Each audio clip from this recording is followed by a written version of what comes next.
Ali ne, one su dio tvoga srca. I to ponajbolji dio. Na ovom svijetu tek blista govi, bisera sjaj i svaku tugu će izbrisati nam osjećaj taj. I ljudi tražit će blago ko vi cijeli svoj vijek. Začarale ste mene zauvijek. Vi mamite me ko blista vir, opčinjen sam i nemam mir. Pustit vas to ne želim, ja želim ljubav davati. Ja vas ću vječno čuvati, u svom srcu držati. Ja vas ću vječno čuvati, čuvati. Taj tren kada vidjeh tu vaš sjaj i čaroliju, sve postalo je san i ja još uvijek bez daha sam.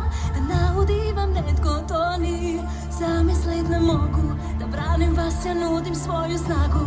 Jednome se nadamo kad bar bih smjela sada ostati tu s vama. I ljubav davati, ja vas ću vječno čuvati, u svom srcu držati.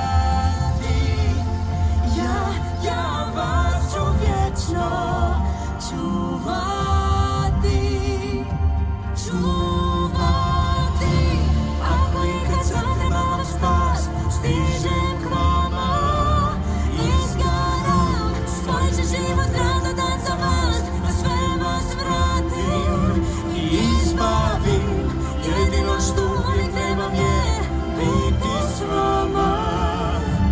I ljubav davati, ja vas ću vječno čuvati, u svom srcu držati.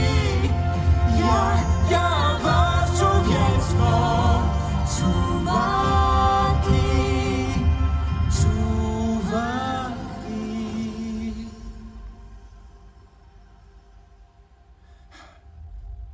Znaš, Saša, volio bih da netko poželi biti najbolji naučnik moćnog čarobnjaka ikad.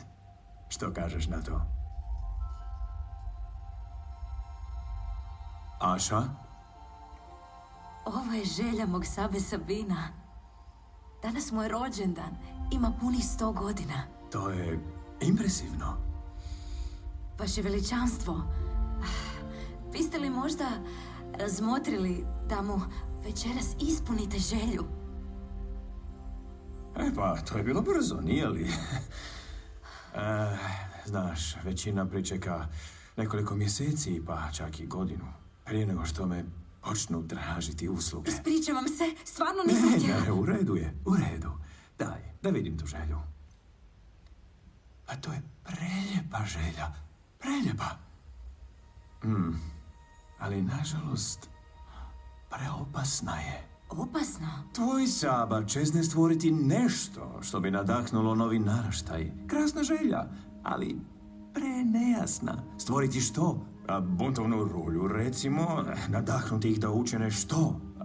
Unište Rosas, možda? Moj Saba nikome ne bi učinio ništa nažao. Ti to misliš? Ja to znam. Pa ti si još mlada, nemaš pojma ni o čemu. S druge strane, moja odgovornost je ispunjavati samo one želje koje su dobre za Rosas.